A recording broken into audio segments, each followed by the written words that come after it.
नमस्कार, आप देख रहे हैं करंट खबर और मैं हूं चंदन पाठक। आइए मैं आपको बताऊंगा झारखंड में होने वाले हलचलों के बारे में। मैं तमाम खबरों को आपके साथ अपडेट करता रहूंगा। हमारे साथ बने रहने के लिए देखते रहें करंट खबर।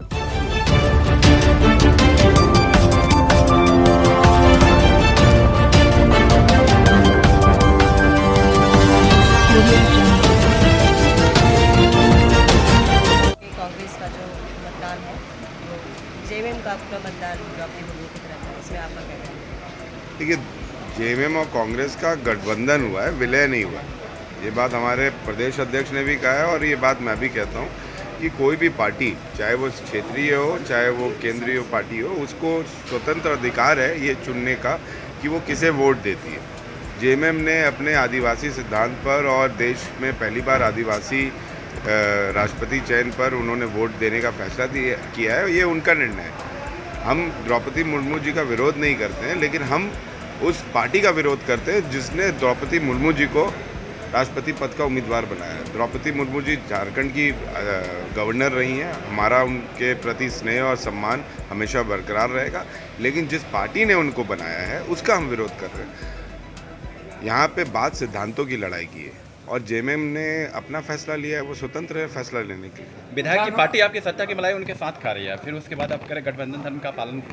जी, आपकी पार्टी सत्ता की जो मलाई है वो खा रही है साथ में। आपके प्रतिनिधि सरकार में मंत्री। ये सवाल आप जेएमएम से पूछेंगे तो बेहतर होगा, क्योंकि जेएमएम बीजेपी के साथ नहीं है, जेएमएम विपक्ष में। तो ये सवाल आप गलत कर रहे हैं। अच्छा, आप जेएमएम से पूछिए ये सवाल। अनूप जी, एक सवाल है। तेजस्वी यादव ने एक सवाल कि मलाई हम उनके साथ खा रहे हैं कि वो हमारे साथ खा रहे हैं। तेजस्वी यादव ने एक सवाल उठाया है कि द्रौपदी मुर्मू को मूर्ति के रूप में स्थापित कर रही है बीजेपी, वहाँ कुछ कर नहीं पाएंगे वो। देखिए, तेजस्वी यादव जी ने जो बयान दिया है, निश्चित तौर पर जब नॉमिनेशन होता है किसी भी इतने बड़े पद के लिए, देश के सबसे बड़े पोस्ट के लिए, मैं समझता हूँ कि ये जो उनका बयान था वो काफ़ी ज़्यादा ठेस पहुंचाने वाला बयान था। उनको ऐसा बयान नहीं देना चाहिए था और उनका कहने का लहजा कुछ अलग होगा, लेकिन उनका जो मतलब है वो सभी को मालूम है कि द्रौपदी मुर्मू जी को एक तरीके से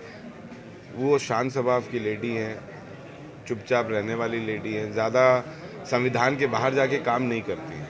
लेकिन जिस तरीके से तेजस्वी यादव जी ने उनका एक चरित्र का उदाहरण दिया है, ये गलत है। विधायक जी, आपकी पार्टी के एक वरिष्ठ नेता का भी बयान आया था उनके संदर्भ। मेरे को नहीं मालूम। एनडीए कैंडिडेट मेरे को नहीं मालूम। एक आखिरी सवाल, जिस तरह अभी राष्ट्रपति चुनाव के मद्देनजर जो क्वेश्चन एक बिल्ड हुआ है जेएमएम और बीजेपी के बीच में, ये 2024 के मद्देनजर आपके लिए खतरे की बात हो सकती है?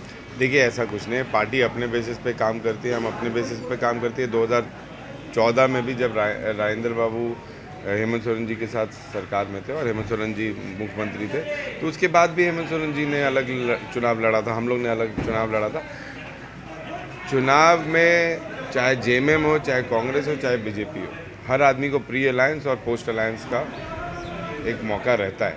क्या बीजेपी नहीं करती है? क्या कभी नीतीश कुमार जी के साथ करती है, कभी नहीं करती है। नीतीश कुमार जी बीजेपी के साथ करते हैं, कभी नहीं करते हैं। कभी शिवसेना के साथ बीजेपी ने किया, फिर बीजेपी ने नहीं किया, अब वापस जाके शिवसेना को तोड़ के वापस बीजेपी बना रही।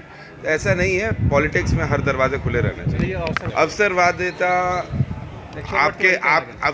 आपके नज़र से हो सकता है, लेकिन जब केंद्र में कोई सरकार बैठती है या राज्य में कोई सरकार बैठती है, तो सरकार के माध्यम से लोगों को फ़ायदा कैसे पहुंचाया जाए या उनके काम में जो रुकावट है उसको कैसे हटाया जाए, वो हर प्रकार की रुकावट होती है। रुकावट पार्टी के आधार पर भी होती है, रुकावट विपक्षी दल के आधार पर होती है, रुकावट अपने सत्ता रूल दल में भी कुछ सदस्य होते हैं जो रुकावट पैदा करते हैं, और मुखिया का काम होता है उससे ऊपर आना। जो राज्यसभा चुनाव के बाद राष्ट्रपति चुनाव कहीं ना कहीं क्या गठबंधन जो है वो कमजोर पड़ रहा है? नहीं, गठबंधन मजबूत है, आगे भी मजबूत रहेगा। Thank you.